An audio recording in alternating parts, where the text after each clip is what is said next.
give a personal face to the doctrine of discovery. And I want to do this quickly because we have a lot of panelists. But there is a very powerful show, exhibition on boarding schools that is now traveling.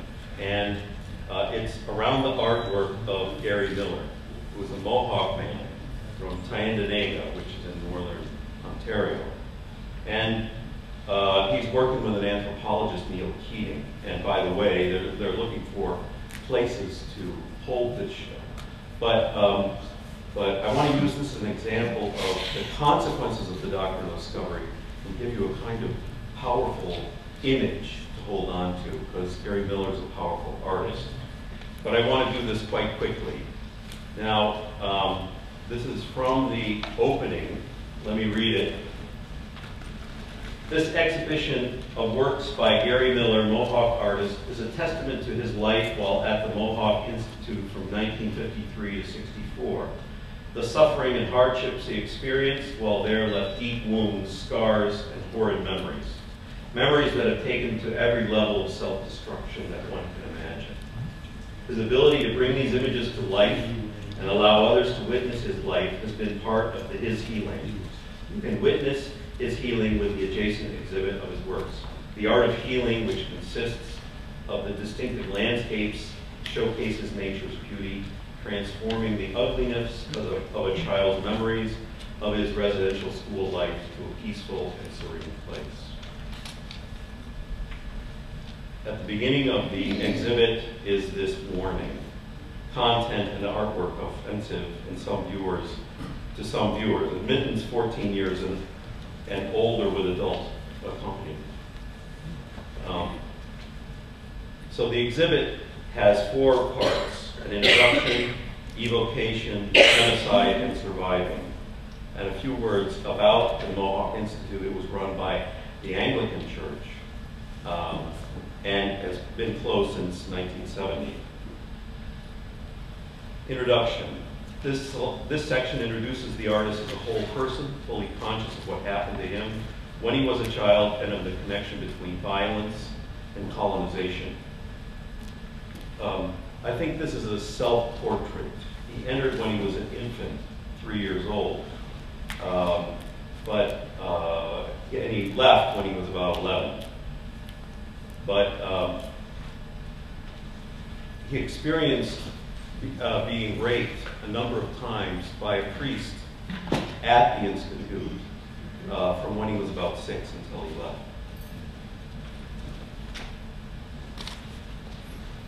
And this is the consequence of boarding schools.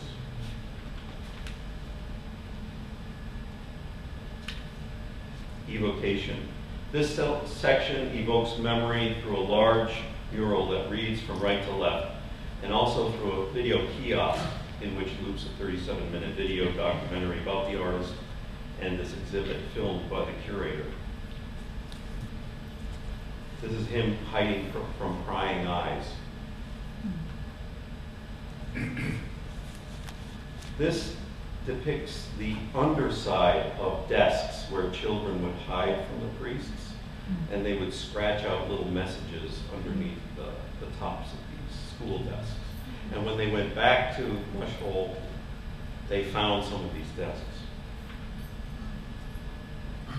This is his tribute, I guess, to the boarding school experience called the Dismembered Memory Wampum Belt, and consists of these fragmented images, because in the boarding schools they would not allow them to speak language, their own language, or perform any ceremonies or wear any of their traditional clothing. Genocide. This section takes the viewer further into Miller's memory, into the nighttime of extreme loneliness, fear, loathing, and sexual predation that constituted the lived environment of Mush Hole. These are expressions from the inside of the artist's mind, both verbal and visual.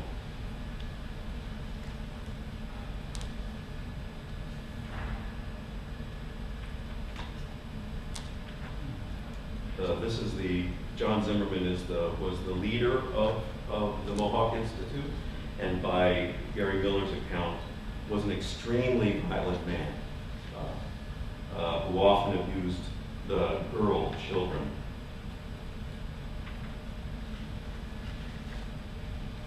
And so that's what the church means to Perry Miller. And this is his abuser, George Boyce. By accounts, is still alive, called Holy Bliss.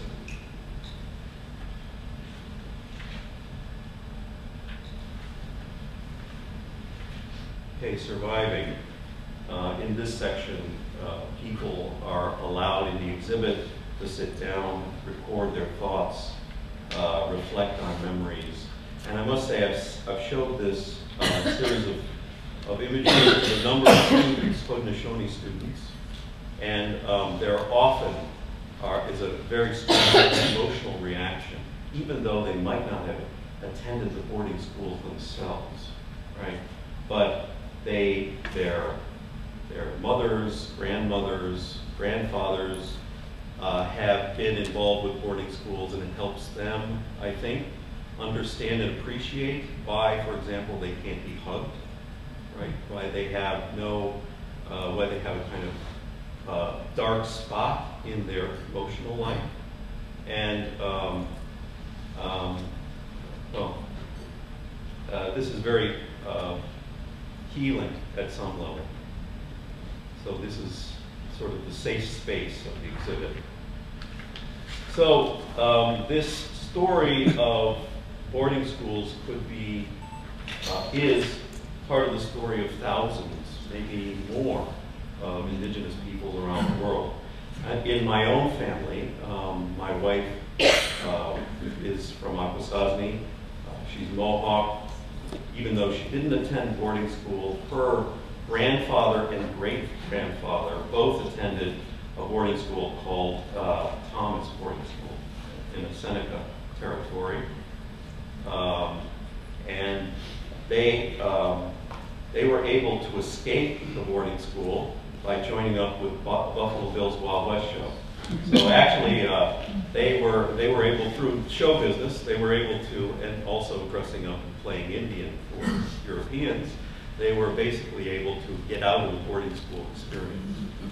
But I can tell you that, you know, those experiences of previous generations, and we also have twin boys who are Oneida, those previous generations, we're still experiencing that in the family. We literally deal with boarding school violence every day in our family. The loss of language, the loss of clan. It would be impossible to overestimate the destructive force of the boarding school at the level of even today, right? It basically took everything away from Native people. Right?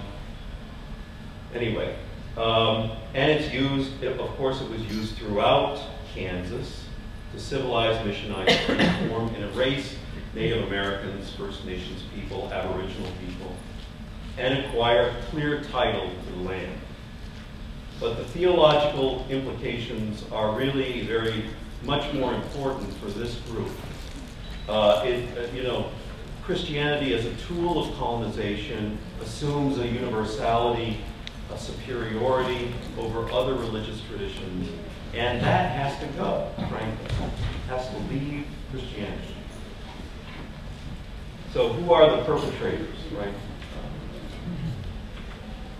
Anyway, so I would like to invite you all to Syracuse and Onondaga Nation territory, and we've been trying to develop a series of events. Roots of Peacemaking is one, and Onondaga Lake, that's another story. But trying to do collaborative events with the leadership of the Onondaga Nation and a number of concerned citizens in the area. And these are just two of those efforts. All right. Also, Mary McDonald and I have initiated a Doctrine of Discovery study group, which has been meeting for over 2 years now. And it's a group of concerned citizens of various denominations, Onondaga people, urban Native people, a variety of people trying to educate themselves about the doctrine of discovery. And so I invite you to join that listserv as well.